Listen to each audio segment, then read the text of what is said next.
0, 1. Let's get started.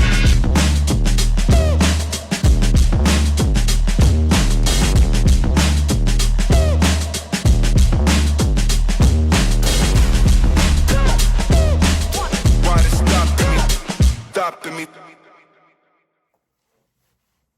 Are we standing on business yet? What's up, everybody? This is your girl, Dr. Nicole B. Simpson, trying to get you all the way straight so that we can make certain that all of us are financially free, breaking through the financial trauma, understanding the benefits that the United States offers to us through the tax system so that we can do what? Accumulate, acquire, build a level of wealth. Yes, if you haven't gotten the memo yet, it's all in ownership. So I've been taking some time out to give you the steps. As a recap, the last time we were together, I told you, identify the skill set, the gift, the talent that you have. Second thing that I told you was to name your business and make sure that it's a business name that you can utilize. The third thing that I told you was determine how you're going to formulate your business. A LLC, a sole proprietorship, you're going to get a partner, etc., etc. Go talk to someone about your circumstances because legally you may have some conditions, and I kind of went into what I mean by that as a financial planner. And so you want to do all of those things. And now you have gone on your state website and you have figured out how to do it. I even told you an average of the dollar amount should be no more than $150. Now, when you're doing that, some states vary. So I want you to understand, I do not know your specific state. If you want to reach out to me and I share with you the next time what can be done privately, I definitely will be able to try to help you out to steer you in the right direction. But everyone is going to need to get an EIN number. Once you've gone to your state portal, and you begin navigating, everyone's going to ask you for an EIN number. So you will go on to irs.gov and ask for an EIN number. It's an employer identification number. This separates you with your own personal social security number from your business because you want it to have some level of arm's length. After you get your EIN number, and it must be exact, it doesn't matter what state you're in, it has to exactly read as you're registering your business wherever state you are in. So when you're doing that, you want to check the name first. You want to go get the EIN to match the name of your business. And now you want to continue on until you get to the end. Many states will allow you to initially establish it and then ask you for additional information, which you'll have like 60 days to complete the information. Hear me.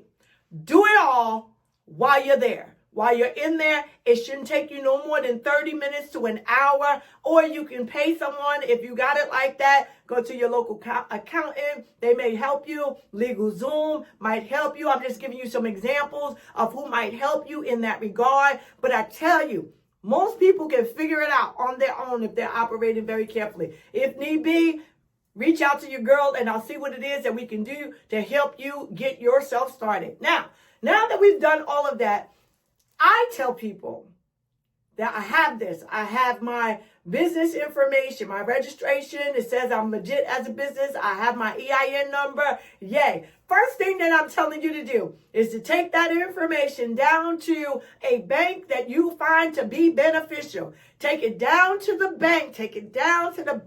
And open up a business checking account. And you might say, why? Because it's easier to track your business and your expenses. It is easier to take capital contributions as you are investing into yourself. It is easier for you when you have to purchase certain things.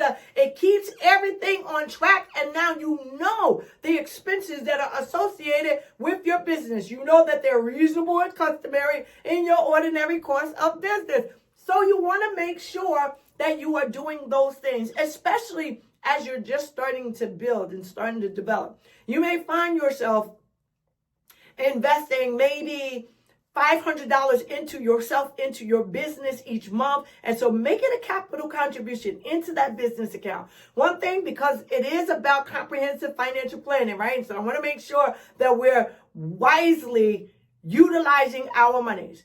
So please check with your bank. Find out what level of fees are associated, what account minimum balances that you may have. Can I tell you, I'm going to do a rant right real quick and just tell you how many people spend so much money on banking fees and charges because they're not paying attention to minimum account balances. And so now you're paying out $30 here, $20 here, $15 here each month simply because you have not combined it all together to make sure that you are getting this account for free.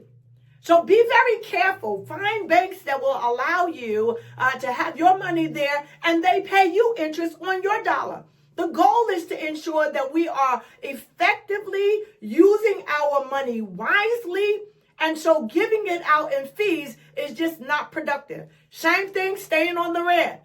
Watch where you go to the bank to withdraw money, because they take out $2 or $3 every time you use a machine that is not giving you a surcharge, that's making you pay a surcharge. So be very careful, because believe it or not, that $5 to $6 or $8 to $10 each week adds up. So if you go to the bank or the ATM machine twice in a week and it's costing you $2 each time that you go, it may sound like $4, but $4 becomes $8. $8 becomes $16 that you're spending in one area. Now, if you're going someplace else, and you got a fee because you're in a place or a location that's more expensive, they may charge you $5. Those numbers begin to add up over time, and we want to be wiser with our dollars. So be mindful of that. So when you're establishing your bank, you want to establish it understanding what the account minimums may or may not be, and now you are getting started. One last thing that I do want to tell you.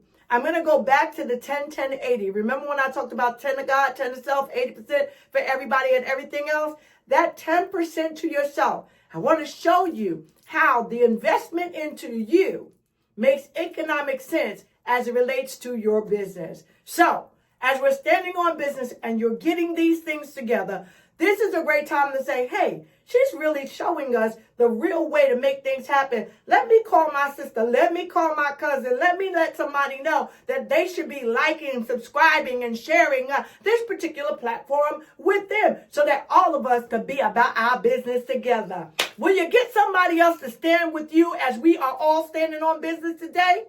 Good. I'll see you and that new person next week. 0, 1.